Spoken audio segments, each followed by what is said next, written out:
Sprixie Show. Welcome to the first episode of the Sprixie Show. Today, we're gonna be looking at something so interesting and so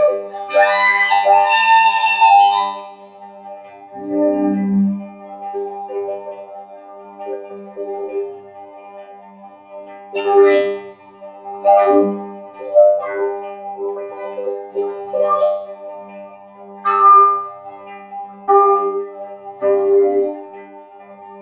Yeah. You betcha.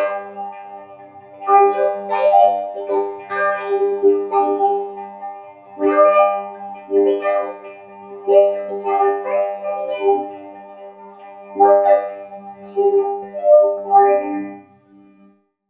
It's a good place to start, huh? But wait, I have heard about this show. It's, well, totally orange. Let's just calm down. It's okay. Mom, I don't want to hear anymore. Please, I don't like this show. I want to go home now. Can we just skip this review, please? Anyway, let's continue with the review. Well, first of all, it looks like an innocent Winnie the Pooh show, huh? Well, it is. It's worth noting that this is the very first Winnie the Pooh TV series. And as you can see, it's live action. Who doesn't love live action? Okay, let's play the stream. Let's just take a look at some of the differences. The biggest difference is Winnie the Pooh himself. He looks like Winnie the Pooh, only some people think he's creepy looking. Well, the cartoon Winnie, he's kinda cute. As you would expect, that's his regular appearance. But the live action Winnie the Pooh corner, he's kinda, well, dare I put it, a little bit unnatural. I mean, his head seems a little too small, obviously because it's a costume, and people don't have that big of a head. And I've just seen him walk around in like full body. When there's somebody in the costume, it's just, I don't know. And don't even get me started about those eyes. I don't know why they made his eyes look like that, but I guess it's just so he can blink. You know, people like without those. Does anybody know what they all look like? I assume they look like something. It's probably because of how low budget they are, but they can't really afford to make them look so good. You ignore it.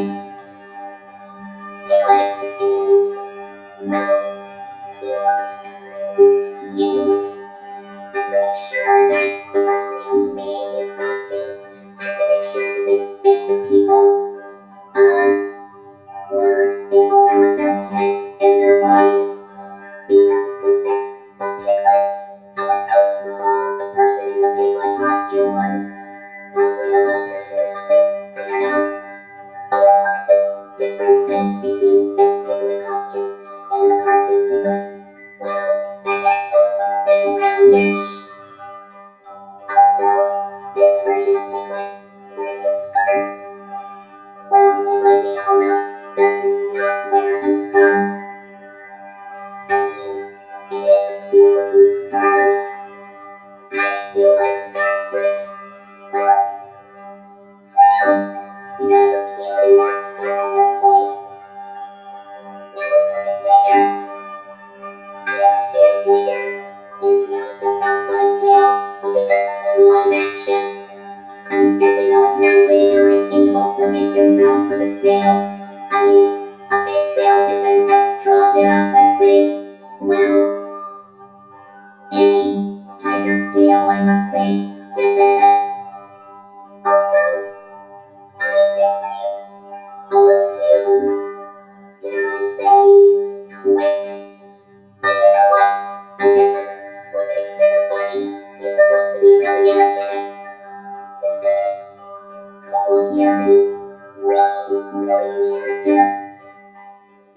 difference is that instead of a pink nose, he has a black nose.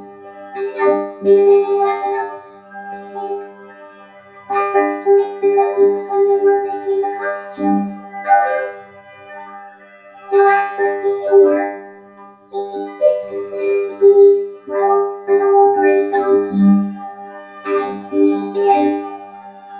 But the thing is about this version of Eeyore is that he's less depressed and more cheerful. Also, I don't know if this is tied to any of the other stuff, but he really likes to eat thistles. I mean, thistles are plants, so I guess maybe they kind of put that into the actual Pooh stuff, but I guess that we never really had that information, and we only hear it here. Also, how does the Eeyore costume work? So for Kanga, I understand Kanga is kind of the female in the Winnie the Pooh cast, but to see the live action version of Kanga, well, you're welcome to the corner for her. She kind of looks a little bit like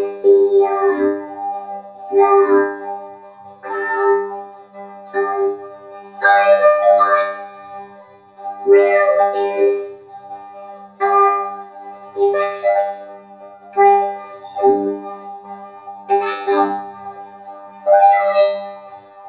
As for Rabbit, okay, going back to the costume proportions, and, well, the reason why they look like this is so they can fit the person in a costume. But for this video, Rabbit looks a little bit too, wide. While Cartoon Rabbit is more, well, thin, I would say. Also, I understand Rabbit's less cranky than his original cartoon counterpart. Maybe the people who made this show just don't like Rabbit being a jerk. Finally, we have Owl. Well, I guess he's more of the, I don't know, he does have the gag of, or the morning gag, I must say, much like Eeyore with the thistles, he likes to talk about his relatives. But you know what? Well, I'm guessing that's kind of a thing he can do. I mean, yeah, sure, he can be very mature and wise, but yeah, just hearing him talk about his relatives is kind of understating, I guess. But yeah, I'll stick with that. I can understand. Deeply, I never knew that the characters had some interesting looks and personalities. It almost felt like that I missed something from the original stuff, or should I say, the actual stuff that's been around for the longest. I know. And you already know. Always respected them as queens.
these PSAs for educational children for schools. They talk about school bus safety and stranger danger. Oh, that's nice. I guess it would be what? School safety etiquette and stranger danger? Are you telling me that they also educate children at school? Yeah. Is that a problem? I can't believe that those kids were actually able to pay attention without, worrying. Don't worry about anything.